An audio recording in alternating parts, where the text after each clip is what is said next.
Hello everyone. Today we are going to start about sinusitis.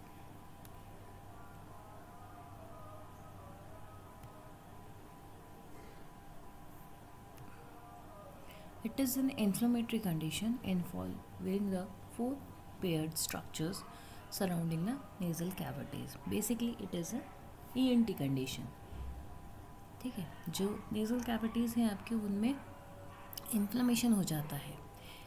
Sinusitis mostly involve more than one sinus. That the maxillary sinus is the most commonly involved, followed in frequency by the ethmoid, frontal and sphenoid sinuses. There are four sinuses: maxillary, ethmoid, frontal and sphenoid sinus. तो सबसे ज़्यादा ये maxillary sinus में होता है और फिर उसके बाद फ्रंटल साइनस, एथमोइड साइनस और स्फेनोइड साइनसेस में प्रेजेंट होता है. ठीक है, ये इसकी लोकेशन है, कहाँ कहाँ पे आपका कौन कौन से साइनसेस प्रेजेंट होते हैं. फ्रंटल साइनस ये प्रेजेंट होता है, फिर आपका ये एथमाइड साइनस है, ये आपका मैक्सिलरी साइनस है और ये आपका मैक्सिलरी साइनस है. ओरिफिस है ये मैक्सिलरी साइनस का और ये बेसिकली मैक्सिलरी साइनस है. ठीक है, ये लैटरल व्यू है जहाँ पे आपको बाकी साइनसेस भी नज़र आ रहे हैं. Sphenoid sinus, frontal sinus. ठीक है, ये पूरा नेज़ल कैविटी के पार्ट्स हैं. नेज़ल कैविटी और आपका जितना भी फेस और लारिंक्स वगैरह का पार्ट है. Sinuses have a small orifice which is known as ostia, which opens into the recesses of the nasal cavities. In recesses को हम मीटी कहते हैं. These are covered, meaty are covered by turbinates, which are known as concave. ये आप already पढ़ चुके हैं पहले.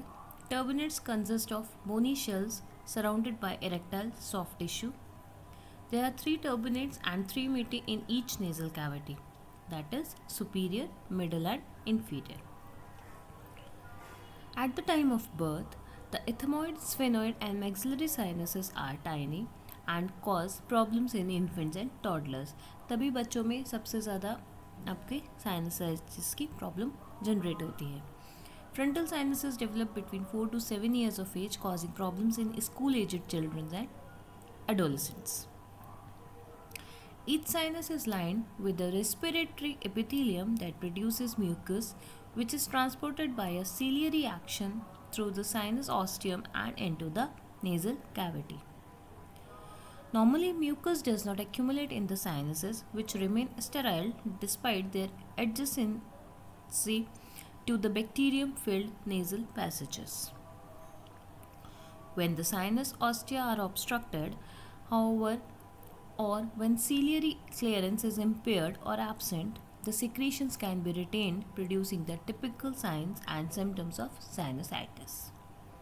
अगर वहाँ पे सिक्रेशन जो ही एक्यूमुलेट होगा तो कोई साइंस और सिम्टम्स आपको नहीं मिलेंगे, क्योंकि ये एक जनरल फिनोमेना है. लेकिन जहाँ अगर सीलियर रिएक्शन प्रॉपर नहीं है या फिर वहाँ पे कहीं ऑस्टिया में कोई ऑब्स्ट्रक्शन है तो उसकी वजह से एक्यूमुलेट हो जाते हैं सिक्रेशंस और साइनसाइटिस के सिम्टम्स आपको नज़र आते हैं. The retained secretions may become infected with a variety of pathogens, including viruses, bacteria, and fungi. There are 2 types of sinusitis, that is acute and chronic. Acute sinusitis is defined as the sinusitis of 4 weeks of duration.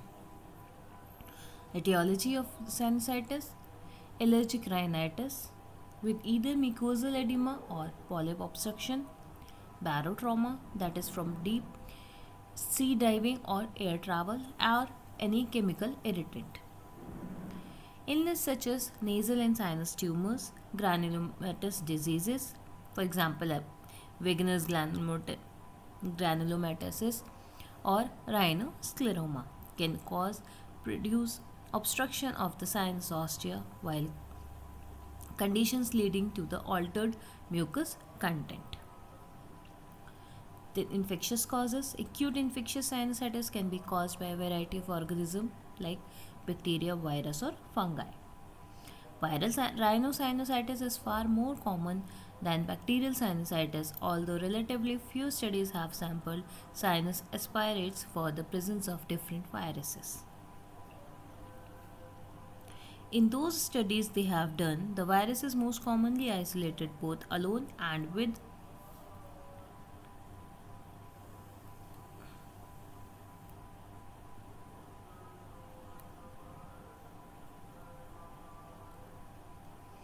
among community, both alone and with the bacteria.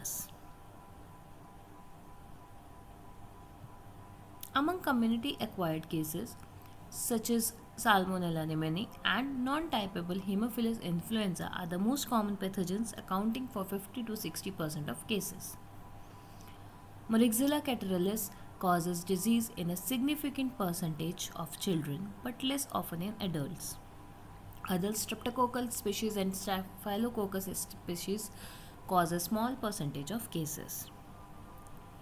Anaerobes are occasionally found in association with infections of the roots of premolar teeth that spread into the adjacent maxillary sinuses.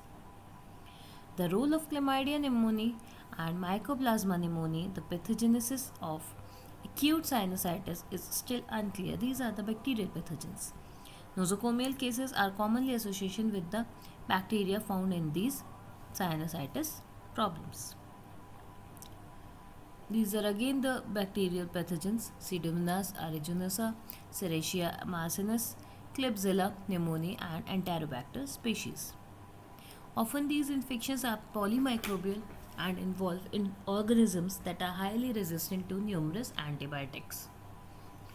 Fungi are also established causes of sinusitis, although most acute cases are immunocompromised patients and represent invasive, life-threatening infections.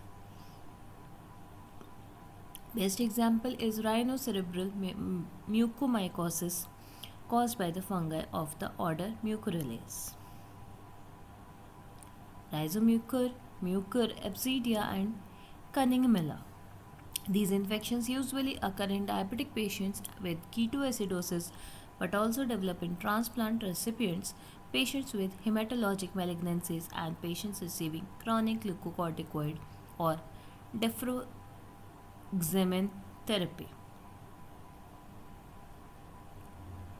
Symptoms of sinusitis: it include nasal drainage and congestion, facial pain or pressure, and headache.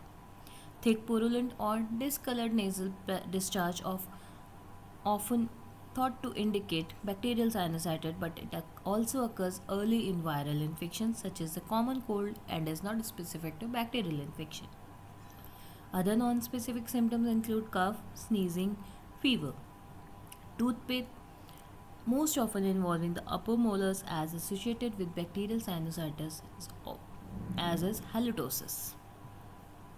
In acute sinusitis, sinus pain or pressure often localizes the involved sinus and can be worse when the patient bends over or is supine.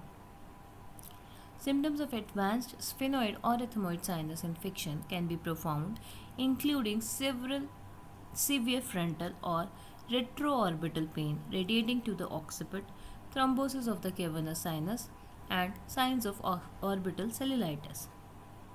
The preferred initial approach in adult patients with mild to moderate symptoms of 7 days duration are the therapies aimed at facilitating sinus drainage, such as oral or topical decongestants, nasal saline lavage, and in patients with a history of chronic sinusitis or allergies, that is, the nasal glucocorticoids.